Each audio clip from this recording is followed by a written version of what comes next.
Эфир Абхазского телевидения продолжается. Вы смотрите информационный выпуск Камшикшара. Здравствуйте. Сегодня в выпуске. Институт Совета старейшин всегда на Кавказе играли ключевую роль для сохранения идентичности, сохранения в тех или иных непростых условиях. В этом смысле для нас очень важно сохранить Институт Совета старейшин как основной инструмент созидания стабильности в обществе. Старейшины поблагодарили главу государства за поддержку и проведение форума, отметив, что Абхазия – символ уважения к старшим и бережного отношения к традициям. Кабмин Абхазии установил доплаты для преподавателей абхазского и русского языка. Изменения вступают в силу с 1 сентября. В ближайшие дни в Абхазию прибудет партия топлива, но очереди на АЗС сохраняются.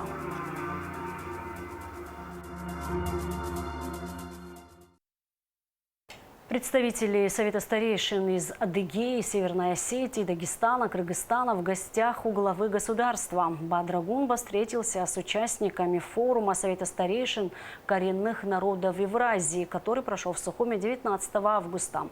Во встрече принял участие вице-президент Беслан Бигвава. Подробности встречи в материале Ирины Ашба. У президента Абхазии сегодня уважаемые гости, представители Совета старейшин из Адыгеи, Северной Осетии, Дагестана, Кыргызстана. На Кавказе Совет старейшин издревле играл ключевую роль в разрешении сложнейших вопросов. Мудрые старшие выносили справедливые решения, улаживая конфликты между гражданами, родами и этническими группами, не склоняясь ни к одной из сторон. Их решения служили оплотом мира и согласия в обществе. Приветствуя гостей, Бадра Гунба подчеркнул, что Институт Совета старейшин является ключевым инструментом для сохранения стабильности в обществе, особенно в современных сложных условиях. А уважение к старшим – это одна из главных исторических ценностей абхазского народа. Дорогие друзья, уважаемые гости, я еще раз хотел бы поприветствовать вас, поблагодарить вас за ту возможность, которую вы нам создали, проведение форума «Абхазский человеческий кодекс АПСОРа» в системе гуманизации современного мироустройства. Это действительно очень важная тематика в современных условиях жизнедеятельности наших народов, наших государств. Мы, конечно же, исходим из своих исторических ценностей, ценностей, во главе которых находится уважение к старшим. Именно Институт Совета старейшин всегда на Кавказе играли ключевую роль для сохранения идентичности, сохранения в тех или иных непростых условиях. В этом смысле для нас очень важно сохранить Институт Совета старейшин как основной инструмент созидания стабильности в обществе. Вы совершенно правильно и справедливо отметили, что именно эти ценности нам позволяют в современных, тяжелых, непростых условиях сохраниться и выстраивать свои отношения, в том числе между народами. Мы придаем значение тому событию, которое прошел буквально у нас на днях, этому форуму. Обязательно ознакомимся с выводами форума. Для нас очень важно, что Всемирный конгресс старейшин принял решение, включить в состав своих абхазских коллег. Это совершенно новый уровень взаимоотношений, это новый этап взаимоотношений, который мы обязательно будем поддерживать. Я рад тому, что в рамках этого форума в Абхазии побывали представители как народов России, так и представители стран, которые для нас являются близкими, представители стран, в которых в какое-то время мы жили вместе в одной стране.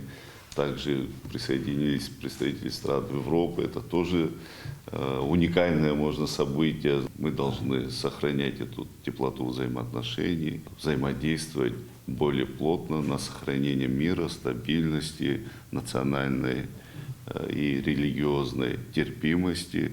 Вы правильно отметили, что Абхазия всегда отличалась именно этими качествами. Народы, проживающие на территории Абхазии, всегда жили в мире, в созидании, в благополучии. И мы этим, конечно же, дорожим. Предложения, которые прозвучали, мы их приняли. Слова благодарности за организацию излишни, потому как мы, уже более молодое поколение, должны чтить и уважать свои традиции. А когда говорим мы про традиции, в первую очередь это уважение к старшему. И в этом смысле мы понимаем свою роль и при этом понимаем свою ответственность.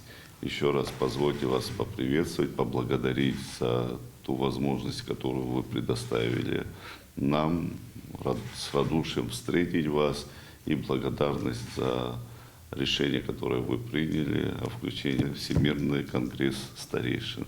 Спасибо вам огромное. Вице-президент Беслан Бигвава подчеркнул важность сохранения национальных традиций и обычаев, а также единства как ключевого фактора, способствующего сохранению идентичности народа. Аполлон Несторович, вам большое спасибо за то, что вы были одним из инициаторов организации этого форума. Здесь, как президент правильно отметил, этот институт необходим для того, чтобы сохранить наши традиции, наши обычаи, воспитание молодежи. Вам всем большое спасибо. И здесь было правильно отмечено, что в единстве наша сила. Председатель Совета старейшин Абхазии Аполлон Дума, старейшины из Адыгеи, Северной Осетии, Дагестана, Кыргызстана поблагодарили Бадру Гунба за поддержку, которую он оказывал в организации масштабного мероприятия, выразили признательность за гостеприимство и отметили значимость того, что такой важный форум был проведен в Абхазии, где особо почитают старших и бережно хранят традиции и духовное наследие. Мои друзья сказали от имени нашего форума и в дальнейшем Бадру Зурабовичу рядом будем стоять, и все во всех отношениях они так говорят, и я им огромное спасибо сказал за это. Несомненно, я хотел предложить, что надо движение форумов продвигать. И Абхазия – это прекрасное место для проведения форумов. Это уникальный регион с прекрасной культурой, с прекрасными традициями и удивительной природой. Мне бы хотелось сегодня, так сказать, в составе той, организации старейшин, чтобы оно приобрело именно тот статус, на который рассчитывает. Потому что на Кавказе старейшины – это особый статус людей, кого уважают все. И поскольку здесь эта организация формируется, я предложил, поскольку это Абхазия, то оно должно иметь свое место. А раз место, то место без здания не бывает. Вы нас удивили, так тепло нас приняли, что это все заслуга руководителя. Независимо от того, на каком языке мы разговариваем, мы при одном взгляде, с полуслова, мы друг друга воспринимаем как своих. Фазиль Искандер, Расул Гамзатов, Чингиз Айтматов. Это же три величины, глыбы мирового масштаба. Это уже достаточно степень нашей сплоченности, степень нашего единения. И я бы хотел завершить: наша сила только в единстве, в братстве. Учитывая нынешнюю геополитическую ситуацию, мы должны придерживаться рука об руку, плечо об плечо и развиваться. И только вперед. Форум Совета старейшин коренных народов Евразии проходил в Сухуме с 18 по 20 августа. Участники обсудили абхазский национальный канон Апсора в системе гуманизации современного миропорядка. Ирина Аршба, Абхазское телевидение. С 1 сентября ежемесячные доплаты к ставкам и окладам учителей и преподавателей абхазского языка и литературы составят 6 тысяч рублей. Преподавателям русского языка и литературы – 5 тысяч. Увеличены ставки и за классное руководство. Постановление принято правительством на очередном заседании. Также Кабмин продлил временные меры по регулированию топливного рынка и рассмотрел другие важные вопросы. Подробности заседания в материале Гундышова. С 1 сентября 2025 года в Абхазии вступят в силу новые меры поддержки педагогов. Кабинет министров установил ежемесячные доплаты учителям абхазского языка и литературы в размере 6 тысяч рублей, что коснется 760 специалистов. Преподаватели русского языка и литературы получат ежемесячную надбавку в 5 тысяч рублей. Эта мера затронет 762 педагога. Увеличены ставки и за классное руководство. Прибавка к заработной плате составит 1800 рублей. Мы считаем утратившим силу постановление 2011 года. Новое постановление касается учителей, преподавателей абхазского языка и литературы общеобразовательных учреждений. Это школы, это лицеи-интернаты, это школы-интернаты, которые подведомственны Министерству просвещения. Министерство юстиции Абхазии и Южной Осетии подпишут соглашение о сотрудничестве. Также республики заключат еще одно соглашение о торговле товарами, предусматривающее отмену таможенных пошлин в ряде случаев. Кабинет министров Абхазии одобрил подписание межправительственного соглашения. Ожидается, что оно простимулирует товарооборот между двумя республиками. Аналогичное соглашение у Республики Абхазия подписано с Российской Федерацией в 2012 году. Одной из ключевых особенностей таких соглашений является освобождение от уплаты таможенных пошлин. В отдельных случаях при вывозе товара с территории одной страны на территорию другой страны, в отдельных случаях при ввозе. В нашем случае в соглашении между правительствами Республики Абхазия и Республикой Южная Осетия речь идет об освобождении от уплаты ввозных таможенных пошлин. Необходимо установить конкретные перечни товаров, которые будут под изъятие. И с учетом этих особенностей мы доработаем, чтобы это приложение к проекту постановления было. Здесь написан этот механизм протоколами, но все-таки, на мой взгляд, было бы лучше установить это прямо перечнем в самом соглашении. Временные меры по регулированию топливного рынка продлены до 31 августа 2026 года. Данное изменение внес Кабмин Абхазии. Министерство энергетики, ответственное за исполнение данного постановления, будет осуществлять мониторинг ситуации на топливном рынке и предпринимать необходимые меры для поддержания стабильности. Устанавливаются предельные надбавки, которые определяют конечную стоимость при оптовой и розничной реализации нефтепродуктов, действующие на протяжении последних 1,5 лет. Также установлен механизм, который обязывает импортеров нефтепродуктов осуществлять в объеме 40% от ежемесячного ввоза нефтепродуктов в реализацию другим участникам топливного рынка. Эти меры принимались ранее правительством с учетом складывающейся ситуации как на внутреннем рынке, так и под влиянием внешних факторов. Постоянно нужно эту ситуацию держать на контроле, мониторить. У нас уже логистические цепочки несколько изменились, другие обстоятельства, которые влияют на цену товара в Республике Абхазия. Очень внимательно за этим следить. Мы дали большой порог сейчас 31 августа 2026 года, но при всем том это нельзя просто взять и отложить. Надо постоянно осуществлять мониторинг. Кабинет министров утвердил итоговый отчет о реализации программы развития сельского хозяйства за 2024 год. Согласно заявлению министра сельского хозяйства Беслана Джупуа, общие инвестиции в программу с 2021 года составило 450 миллионов рублей, из которых 150 миллионов были выделены в 2024 году. Особое внимание уделялось борьбе с вредителями. Ежегодное выделение 10 миллионов рублей на соответствующие препараты, по словам министра, оказало благотворное влияние на урожайность.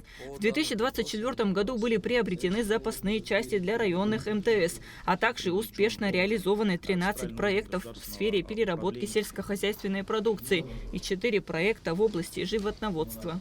Сумма, которая, скажем, утверждается для крестьян, не превышает 1 миллион или 1 500 000. Вот за эти деньги он может получить все необходимое для того, чтобы оградить, обработать и посадить на определенные саженцы. То есть мы не платим, как это было вот с 2013 года, за его труд. То есть все, что мы отдаем, он должен своими силами ограду сам поставить, саженцы сам посадить. То есть интерес к этому участку у него уже не пропадает. И мы таким образом достигаем, что этот результат имеет вроде бы конечный результат. То есть они ухаживают, уже имея свой труд. Кабинет министров установил тарифы на посещение Государственного историко-архитектурного музея-заповедника «Сухумская крепость», распахнувшего свои врата в столице 30 июля. Отныне вход для граждан Абхазии, детей до 12 лет, ветеранов и инвалидов Великой Отечественной войны, а также ветеранов Отечественной войны народа Абхазии будет бесплатным. Для остальных посетителей стоимость билета составит 200 рублей. Члены правительства внесли ряд изменений в постановлении о порядке оформления и разграничения госсобственности и формировании реестра собственности. Кунда Шоу, Рамо Камке, Абхазское телевидение. Надбавки к заработным платам учителям русского и абхазского языка направлены на поддержку престижа профессии филолога и привлечение в школы молодых специалистов. Премьер-министр Владимир Дылба подчеркнул значимость принятого решения. На сегодняшнем заседании Кабинета министров было принято постановление об установлении размера доплат учителям абхазского языка и литературы, соответственно, учителям русского языка и литературы в общеобразовательных учреждениях. Такое решение было принято в соответствии с поручением президента об установлении новых размеров доплат. Увеличен размер доплат учителям абхазского языка с 1000 рублей до 6000 рублей, то есть на 5000 рублей. В соответствии с также достигнутыми договоренностями между президентом Республики Абхазия и руководством Российской Федерации, в соответствии с решением президента Российской Федерации выделены дополнительные средства в качестве оказания финансовой помощи Республике Абхазия на выплату доплат учителям русского языка. В соответствии с поручением президента Республики Абхазия сегодня на заседании также было принято постановление правительства об увеличении размера доплат педагогам, осуществляющим классное руководство. Действующий размер доплат составлял 800 рублей. В соответствии с сегодняшним решением этот размер увеличивается на 1000 рублей. Соответственно, доплаты с 1 сентября 2025 года будут составлять ежемесячные в размере 1800 рублей. Основной целью государственной поддержки учителей это, разумеется, усиление заинтересованности в повышении качества образовательного процесса, повышение престижности профессии педагога. Я хочу напомнить, что уже на протяжении многих лет, начиная с 2016 года, в соответствии с соглашением о этапном повышении размера заработной платы отдельным категориям работников бюджетной сферы, ежегодно повышается заработная плата, в том числе и педагогическим работникам. Соответственно, хотел бы сразу сказать и об этом, что в текущем году также будет осуществлена дополнительная индексация или повышение размера средней заработной платы педагогическим работникам в Республике Абхазия. Таким образом, государство осуществляет меры поддержки в социальной сфере путем предоставления различных стимулирующих выплат, повышения надбавок, размеров должностных окладов в социальной сфере. Руководством республики также принимаются меры по материально-техническому обеспечению образовательных учреждений Республики Абхазия. В настоящее время проводятся ремонтные работы и осуществляется подготовка к новому учебному году в школах там, где требуется ремонт. Меры государственной поддержки, направленные на стимулирование работников системы образования, постоянно находятся на особом контроле как у президента Республики Абхазия, так и в правительстве. На автозаправочных станциях топливных компаний «Роснефть» и «Подорожник» выстроились большие очереди. Автовладельцы все же боятся остаться без бензина и заправляются впрок, что создает вокруг ситуации неоправданный ажиотаж. Аэлита Рутюнян выехала на АЗС и пообщалась с водителями. В республике сохраняется ситуация с перебоями топлива. Сейчас мы находимся на заправке «Подорожник». Если на некоторых заправках топлива нет, то у таких крупных игроков, как «Роснефть» и «Подорожник», оно есть. Но, конечно же, сложившаяся ситуация осложняет жизнь водителям. Паники нет, стою минут 20, что делать теперь? Держимся, а что сделать? Что мы можем поделать? Ждать, надеяться и верить. Уже третий день пытаюсь попасть на бензоколонку, не получается. Но вот сегодня повезло, не так много машин, но отразилось очень негативно. Мы со вчерашнего дня уже пытаемся заправиться. Ну, то есть я вчера увидела, что большая очередь, уехала домой, и сегодня то же самое повторяется. Где-то минут 20, наверное, уже стоим. Негатива какого-то нет. Там до этой заправки была еще одна, и там народу не было. Я просто вот именно на подорожник решил заехать. Здесь народ есть, поэтому негатива никакого нет. Я думаю, это вряд ли паника. Типа на спокойном заправляемся, как обычно, на 1000 и дальше едем. В любом случае, такие сложности в связи со сложившейся ситуацией в стране временные, поэтому причины для паники нет. Айлита Арутюнян, Нарсоу Цулукия, Абхазское телевидение. Впервые за 17 лет США отказались поддержать традиционное совместное заявление западных стран в Совете Безопасности ООН, посвященное событиям августа 2008 года, в котором поддерживается территориальная целостность Грузии и осуждается российское военное присутствие в Абхазии и Южной Осетии. МИД Абхазии расценивает этот шаг Вашингтона как показательный сигнал, способный привести к пересмотру американской политики в регионе. Было принято совместное заявление отдельными участниками Совета Безопасности. Туда вошли несколько стран, прежде всего это Великобритания, Франция, Дания, Греция и Словения. Но примечателен тот факт, что впервые за 17 лет подобного рода заседаний, впервые создан прецедент фактически, когда делегация Соединенных Штатов в Организации Объединенных Наций, которая также участвовала в этом заседании, отказалась поддержать данное заявление. Новая администрация Соединенных Штатов, судя по всему, пытается сбалансировать свои внешнеполитические подходы, во многом их пересмотреть. И мы очень бы хотели надеяться на то, что это в перспективе приведет к нормализации взаимоотношений, прежде всего с Российской Федерацией, с нашим стратегическим союзником, и приведет к тому, что вот эти две великие глобальные державы смогут сесть за стол переговоров и договориться о ключевых моментах международных отношений. Безусловно, это будет касаться и нас, и нашего региона. Мы внимательно наблюдаем за этими процессами.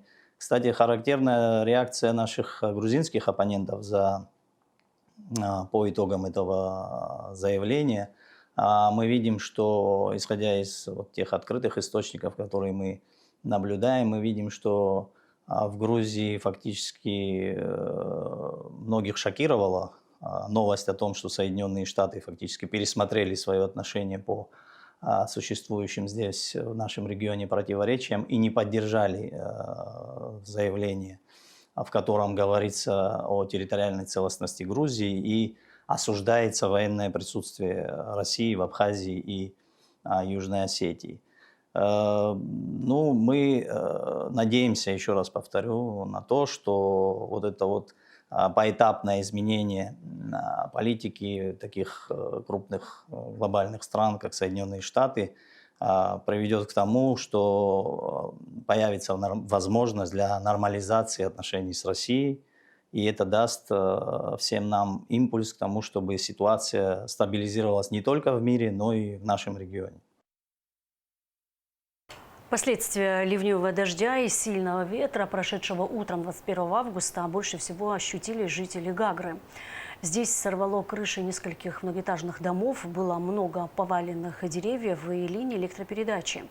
О последствиях непогоды рассказал заместитель главы районной администрации Адамур Цишпа. 21 августа, примерно в половине 5 утра, Гагрский район вновь столкнулся с природной стихией, которая проявилась в виде проливного дождя и сильного ветра. Наибольший урон был нанесен городу Гагра, где унесло крыши многоэтажных домов, повалило деревья, сорвало линии электропередач, а также частично затопило частные домовладения. В селах дела обстоят немного получше. Там в целом домовладения все целые, размыло проселочные дороги. Работы в данном направлении ведутся. В селах работает техника, все дороги открыты, доступ в села есть. В самом городе с раннего утра все коммунальные службы были переведены в экстренный режим работы. Глава района провел совещание со всеми службами, сам выезжает на проблемные участки. Работа ведется, устраняются все последствия данной стихии. В остальных районах непогода также нанесла незначительный ущерб. В Гудаутском районе повреждены крыши в 2 частных домах. В Сухуме кратковременно нарушилась подача воды. Водоканал уже завершил ремонтные работы. В Ачимчирском районе также были отмечены повреждения от упавших деревьев. В преодолении последствий стихии задействованы коммунальные службы. Информация о якобы взимании денежной платы за посещение общественного пляжа в Гудаутском районе не соответствует действительности. МВД республики прокомментировала анонимно опубликованную 20 августа в мессенджере Telegram статью. Отмечается, что вход на прибрежную зону и пользование пляжами бесплатное. При этом отмечается, что на административных территориях возможно размещение заведений в сфере услуг, в том числе кафе и аренды пляжного инвентаря, за пользование которого взимается отдельная плата. В рамках проверки в районный отдел милиции доставлены 2 граждан Узбекистана, которые являются разнорабочими одного из частных кафе с пляжным инвентарем. Легитимность данного заведения и все разрешительные документы на трудовую деятельность персонала проверяются. Управление госстатистики Абхазии и Росстат России подписали план сотрудничества на 2025-2027 годы. Руководители организации «Камагоги» и Сергей Галкин обсудили стратегическое направление развития государственной статистики, а также затронули вопросы проведения очередного раунда переписей населения и выборочных статистических наблюдений. Начальник управления госстатистики Абхазии Камагоги сейчас находится в Москве.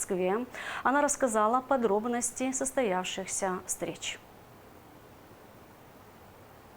Затрагивает практически все аспекты сотрудничества. Это в первую очередь методологическая помощь, техническая помощь, помощь, связанная в разработке инструктивных материалов, в организации методологии проведения и переписи, и проведения выборочных обследований, вопросы создания централизованной аналитической платформы для единой базы статистических данных, возможности предоставления этой базы для широкой публики, для всех заинтересованных лиц. Это не последняя, конечно, встреча у нас в ближайшем будущем. Тоже мы наметили встречу. Скорее всего, представители Росстата приедут в Абхазию, и уже тут на месте мы будем более конкретно на таком практическом плане рассматривать вопросы, интересующиеся именно абхазской стороны. Но исходя из запланированной переписи населения в Абхазии на 30-й год, перепись обычно к 30-му году проводят практически все государства. У нас, конечно, имеются свои специфические моменты, мы об этом будем обговаривать и определять пути дальнейшего развития и более такой рациональный подход для решения вопросов переписи в Абхазии. Возможность проведения фестиваля «Музыка балконов» обсудили министры культуры Абхазии и Нижегородской области. Встреча состоялась в рамках визита абхазской делегации в Нижний Новгород, приуроченного к празднованию 80-летия концерна «Росатом». Также обсудили вопросы культурного обмена, реализацию совместных проектов и модернизацию учреждений культуры. 8 новых скважин пробурят в Киласурском направлении для улучшения водоснабжения. Соответственное поручение дал Мирсухума Тимур Агарбам. В последнее время в районах, которые снабжает водонасосная станция, в частности турбаза Киласур-Синоп, наблюдаются перебои в подаче воды. Глава администрации Сухума Тимур Агарба проинспектировал работу водонасосной станции в селе Киласур. В последнее время в районах, которые снабжает станция, в частности турбазы Киласур-Синоп, наблюдаются перебои в подаче воды. Как рассказал начальник Сухумского водоканала Даур Пачкория, это связано с существенным сокращением дебита воды в водоемах. На сегодняшний день, на самом деле, район турбазы Синопа все обеспокоены. Мы стабильную подачу воды не осуществляем в связи с тем, что на сегодняшний день у нас нехватка воды именно в скважинах, скважинной воды. Мы ее добываем. На сегодняшний день подрусловые воды у нас сократились, дебит воды сократился. Исходя из этого у нас такое ограничение. При этом хочу сказать, что у нас 14 скважин здесь на насосной станции, которая, выдает суммарно 2000 с лишним кубов в час. При хорошем раскладе, когда, у нас с водой все нормально, имеется в виду, когда подрусловые воды у нас хорошие. Наша насосная станция выдает 1600 кубов в час. У нас в этом смысле все предусмотрено, там какой-то резерв есть по скважинам, но исходя из этих погодных условий, на сегодняшний день у нас нехватка воды именно в скважинных насосах. Обеспечение граждан питьевой водой – приоритетная задача, подчеркнул глава столичной мэрии. Среди мер по улучшению ситуации уже предприняты такие, как расчистка русла реки Киласур, а также бурение дополнительных скважин с последующей установкой нового насоса. Более месяца назад совместно с Гулеришским районом проводили работы выше по течению, перебрасывали русло для того, чтобы больше дебит воды поступал на нашу насосную станцию. Но, по всей видимости, этих мер недостаточно, потому что проблемы с водоснабжением остаются. В связи с чем принято решение пробурить дополнительно 8 скважин. Работы уже начались, и с завершением этих работ и с установкой нового насоса, который мы заказали, мы надеемся, что проблему с водоснабжением мы решим. Я думаю, в течение 10 дней ситуация изменится. Пробурена одна уже скважина, будем монтаж скважины производить на этой неделе, в конце этой недели. Еще какие-то работы проводятся. Я думаю, в течение 10 дней ситуация значительно изменится в лучшую сторону.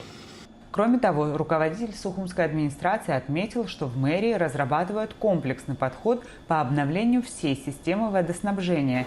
Это обусловлено как фактором роста числа потребителей, так и тем, что имеющиеся коммуникации повсеместно устарели. В связи с тем, что есть определенные ограничения на подачу воды, приносим свои извинения населению. И хотелось бы подчеркнуть, что мы в данном направлении двигаемся, работаем, проводим, могу сказать, уже началась модернизация вообще насосной станции. Эти работы мы и в следующем году намерены продолжить. Заказали новый насос, бурим скважины. И надеюсь, что эта проблема в ближайшее время будет решена. Специалисты уверены, что бурение 8 дополнительных скважин поможет снять имеющиеся проблемы с обеспечением граждан питьевой водой. Ремонтные работы планируют завершить в течение 10 дней. Современный дизайн и максимальный комфорт для клиентов. Мобильный оператор Амобайл открыл в Сухуме новый офис. Вместе с этим компания запускает революционную технологию, обещающую сверхбыстрый интернет для абонентов. На торжественной церемонии открытия была Шазина Ханагуа. В лучах теплого сухумского солнца, под музыку и тихий гул бесед, новый офис Амобайл торжественно распахнул двери. Звон бокалов, искренние улыбки гостей и мерцание экранов смартфонов создавали ощущение начала новой эры быстрой и надежной связи. Под аплодисменты заветную ленту перерезали заместитель генерального директора компании Амобайл Арсул Хашба и руководитель отдела управления торговой сетью Нелли Столбовская.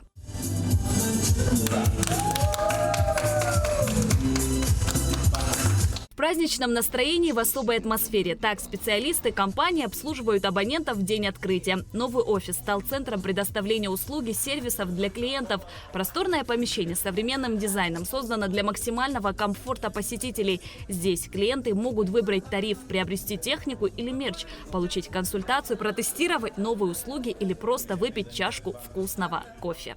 Мы движемся в направлении повышения удобства для наших абонентов, чтобы в городе можно было, находясь в любой его локации, быстро дойти до офиса, осуществить покупку сим-карт, пополнить баланс. В партнерстве с Универсалбанком мы оказываем услуги по денежным переводам в офисах обслуживания абонентов. Это удобно, потому что мы смогли предоставить короткий доступ для людей, для которых не всегда есть доступ к банковским услугам. Денежные переводы можно осуществить практически во все страны СНГ.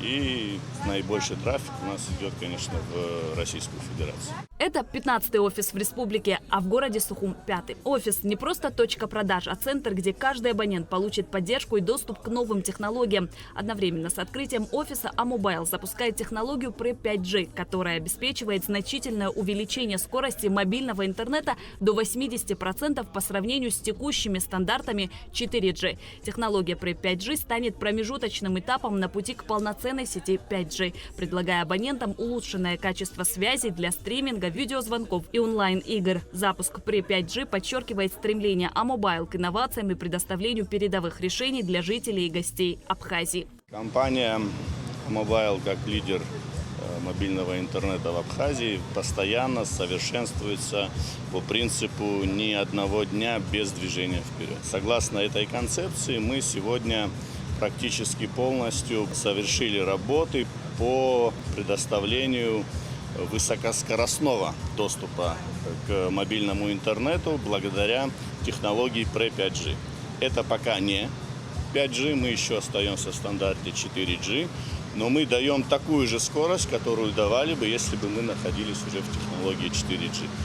PRE 5G сегодня практически завершены все тесты, и я думаю, что скоро наши абоненты будут видеть скорость 100, 200, 300, 500 мегабит в секунду в тех локациях, где мы дадим PRE 5G. Поздравили сотрудников компании с открытием новой локации жители столицы, партнеры и друзья. Звучат пожелания успеха, вручаются букеты и памятные подарки. И в каждом тосте уверенность в том, что новый офис станет надежным партнером для жителей Сухума и поводом для гордости компании. Команда Амобайл продемонстрировала возможности PRE 5G на месте.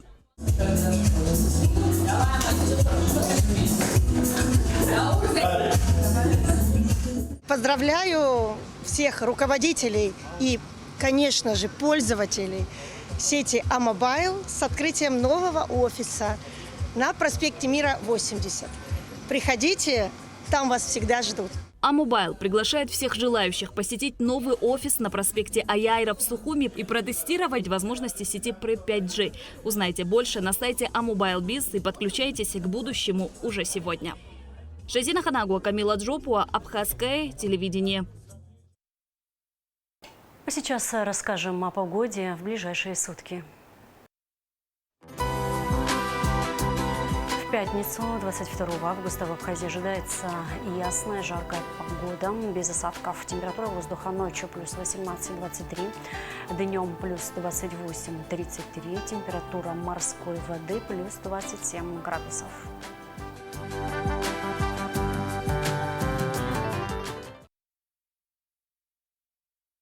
На этом наш выпуск завершен. Всего вам доброго. До встречи в эфире.